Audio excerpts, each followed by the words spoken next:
Datang seorang jamaah menemui saya, Ustadz Somad, saya kena penyakit insomnia, gak bisa tidur malam. Jam 2 malam mata saya masih berkedip-kedip. Bismika Allahumma ahya wa amut, gak mempan. Sebabnya apa Pak? Sebabnya saya beli tanah. Setelah beli tanah, tanam kelapa sawit, dipupuk, dijaga, 3 tahun berbuah. Pas mau dipanen, sudah dipanen orang duluan. Ternyata tanahnya bermasalah, dibawa ke pengadilan, dia yang menang. Akhirnya sampai jam 2 malam gak bisa tidur. Apa yang terlintas dalam pikiran? Kenapa beli tanah, kenapa tanam sawit, kenapa beli tanah, kenapa tanam sawit, kenapa diambil orang, kenapa dulu nggak ternak ikan aja, kenapa nggak ternak puyuh. Berbulan-bulan nggak bisa tidur. Akhirnya pergi ke psikiater. Pak psikiater, ya saya sudah 2 bulan nggak tidur Pak psikiater. Akhirnya Pak psikiater buat resep. Ini obatnya, yang ini dimakan sebelum makan, yang ini dimakan setelah makan, yang ini 3 kali, yang ini 2 kali. Akhirnya memikirkan resep itu, makin nggak bisa tidur. Dimakan, tertidur. Dosisnya habis, terbangun. Kenapa beli tanah, kenapa tanam? Setelah dimakan, muncul masalah baru. Terlalu banyak makan obat, terjadi kekacauan tubuh. Akhirnya kena buah pinggang, muncul masalah baru. Sampai akhirnya saya ketemu MP3 Ustadz. Saya dengarkan sebelum tidur malam. Begitu saya dengar, saya tertidur. Makanya saya tidak marah kalau ada jamaah tertidur. Itu menunjukkan jiwanya tenang. Karena dia tidak kena penyakit insomnia. Orang Amerika, orang Eropa, mobilnya mewah, apartemennya cantik, rumahnya megah, duitnya banyak, dolarnya bejibun, gak bisa tidur karena masalah hidup dunia. Kita naik angkot kelewatan gang. Itu menunjukkan apa? Di mana letak ketenangan itu? Huwallazi anzala sakinata fi qulubil mu'minin. Dia yang menurunkan ketenangan ke dalam hati orang yang beriman. Oleh sebab itu maka iman ini mesti disiram dengan ilmu. Majelis ilmu adalah majelis zikir. Majelis ilmu adalah majelis turunnya rahmat dan barakah. Majtama'a qaumun fi baitin min buyutillah. Sekelompok orang berkumpul di rumah Allah, yatsluna kitab Allah, membaca ayat-ayat Allah, wa yatadarasunahu fima bainahum, mengkaji isinya. Nazalat alaihimus sakinah, turun ketenangan. Wasyat bihimur rahmah, turun rahmat kasih sayang Allah. Haffat bihimul malaikah, dikelilingi oleh para malaikat. Wa dzakarahumullahu fi man indah, dibanggakan Allah Ta'ala dengan para malaikat. Tadi malam ketemu dengan murid dari Syekh Muhammad Yasin bin Isa Al-Fadani di Zawiyah Raudhah. Ketemu, cium tangan, barokah, zikir, sholawat, tenang jiwa. Lalu kemudian subuh ini ketemu dengan Abah Raud, ketemu dengan para penghafal Quran, ketemu dengan santri-santri, tenang jiwa. Tidak ada yang menenangkan jiwa ini selain daripada majlis zikir, majlis ilmu. Betapa meruginya ayam-ayam mati di lumbung padi. Benih tidak disiram, mati. Benih yang disiram dengan majlis ilmu tumbuh tapi tidak berbuah. Maka mesti disiram pakai pupuk buah. Datang konsultasi, ini kenapa tidak berbuah? Kenapa ini tidak berbuah? Karena ternyata dia mesti diamalkan. Sudah dapat ijazahnya, sudah talaki, sudah halaqah, kenapa nggak berbuah? Belum diamalkan. Paksa-paksakan diri sebelum tidur malam, wudhu dulu, sholat witir. Paksa-paksakan diri bangun malam, tahajud. Paksa-paksakan diri siang, sholat qabliyah, sholat ba'diyah. Paksa-paksakan diri pagi, sholat duha. Paksa-paksakan diri, sholat subuh berjamaah. Barulah dia berbuah. Kalau dia tidak berbuah, dia hanya sekedar pokok kayu yang hanya membuat sampah saja. Tapi paling tidak tempat orang bernaung di bawah ketika panas, tapi manfaatnya tidak sesuai karena yang ditunggu itu buahnya. Masa pohon kayu rindang besar tidak berbuah, sementara semangka yang kecil buahnya besar? Oleh sebab itu maka mesti berbuah. Benih disiram, berbatang, berputih, berbuah. Buahnya ranum, cantik dan indah. Begitu dibelah tak bisa dimakan. Kenapa? Ulat semua isinya. Oleh sebab itu mesti dijaga. Benihnya disiram. Apa yang bisa menjaga ini? Diprotek dia. Kenapa apel tidak dimakan ulat? Bukan karena ulat tidak sanggup beli apel, tapi karena disemprot pestisida. Ulat tahu ini ada pestisidanya, maka dia tidak makan. Kita nggak tahu, dimakan. Ikan asin tidak dikerubungi lalat, tidak ada satupun lalat yang hinggap di ikan asin. Kenapa? Karena lalat tahu ikan asinnya pakai formalin. Manusia nggak tahu. Pintar mana manusia dari lalat? Jangan jawab. Akhirnya orang makan, menumpuklah pestisida dan formalin dalam darah. Apa namanya? CANCER, cancer. Karena dia tidak larut dalam tubuh. Yang lain-lain larut. Makanan-makanan larut menjadi energi, menjadi sampah, dibuang menjadi kotoran.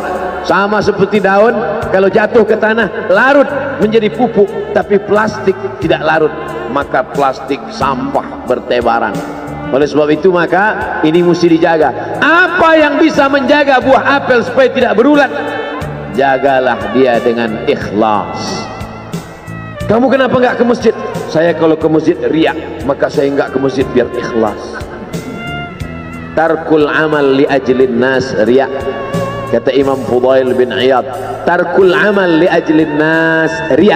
Tidak jadi beramal karena takut dipuji orang, riya. Wal amal li ajlihim syirik. Beramal karena ingin dipuji orang, syirik. Kenapa kamu nggak pakai sorban? Takut dipuji orang, riya. Pakai saja sorban anak, jangan takut dipuji orang. Pakai sorban, yakinkan diri. Baik. Ustaz, kenapa nggak pakai sorban? Ada masanya nanti pakai sorban. Tarkul amal li ajlin nas riya. Tapi beramal, tapi saya nggak tahan Pak Ustaz, dipuji orang. Luruskan, karena pujian pasti akan selalu datang.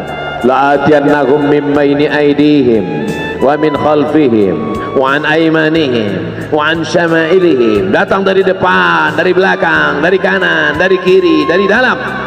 Alladzi yuwaswisu fi sudur, dari dalam, dari depan, dari belakang, dari kanan, dari kiri, dari dalam, dari dua aspek, minal jinnati wan nas, dari yang zahir, dari yang batin, berdatangan dia. La ughwiyannakum, aku akan goda anak cucu Adam. Sampai kapan? Madamat arwahuhum fi ajsadihim, selama roh masih bersemayam dalam jasad, selama masih hidup, dia terus menggoda. Kapan kita berhenti dari godaan ini? Nanti setelah terbaring, terbujur kaku, bahkan sampai mau sakaratul maut pun dia tetap menggoda. Itulah makanya orang berzikir tidak bisa digoda waktu sakaratul maut. Kenapa? Karena la ilaha illallah akan terngiang di telinganya. Subhanallah walhamdulillah wa la ilaha illallah wallahu akbar. Subhanallah walhamdulillah wa la ilaha illallah wallahu akbar. Kalau itu diucapkan sekali, 10 kali, 100 kali, 1000 kali, terngiang dia di telinga kita. Bahkan ketika kita mau tidur malam pun terngiang dia. Bahkan ketika kita mengigau di tengah malam pun itu yang terngiang. Maka saat mau sakaratul maut pun itu juga yang akan datang. Apa yang kau ucapkan, apa yang kau dengar, apa yang kau pikirkan, apa yang kau renungkan, itu yang akan datang waktu sakaratul maut. Seorang bapak sudah diponis dokter, panggil istrinya, panggil anaknya,